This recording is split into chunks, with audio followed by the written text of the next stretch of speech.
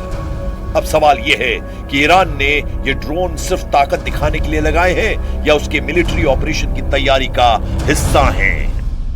Truck पर लगा ये कैनिस्टर बेस्ड लॉन्च सिस्टम तेज और अचानक तैनाती के लिए जाना जाता है।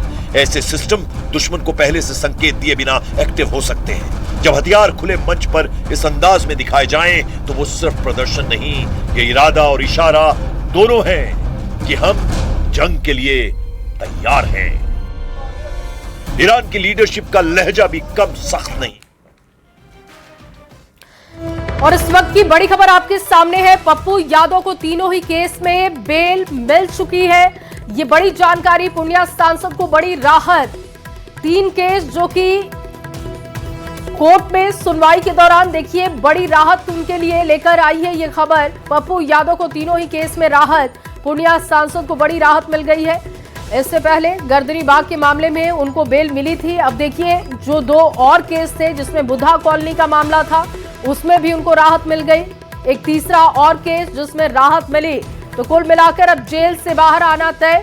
पप्पू यादव के लिए राहत, आज का दिन राहत भरी उनके लिए। पप्पू यादव को तीनों ही केस में बेल मिलने की खबर इस वक्त की बड़ी खबर आपको दे रहे हैं। पूर्णिया सांसद पप्पू यादव को लेकर ये जानकारी है, जहां पर 3 केस में बेल मिलने की खबर है। पप्पू यादव को ये बड़ी राहत आप कह सकते हैं, क्योंकि जिस मामले में उनकी गिरफ्तारी हुई थी उस मामले को लेकर काफी सियासत की गई। गर्दनी बाग का मामला था जिसमें उनको राहत पहले मिल चुकी है। बुद्धा कॉलोनी का मामला जिसमें राहत मिली, एक और तीसरा केस जिसमें राहत मिली है और 3 केस में बड़ी राहत।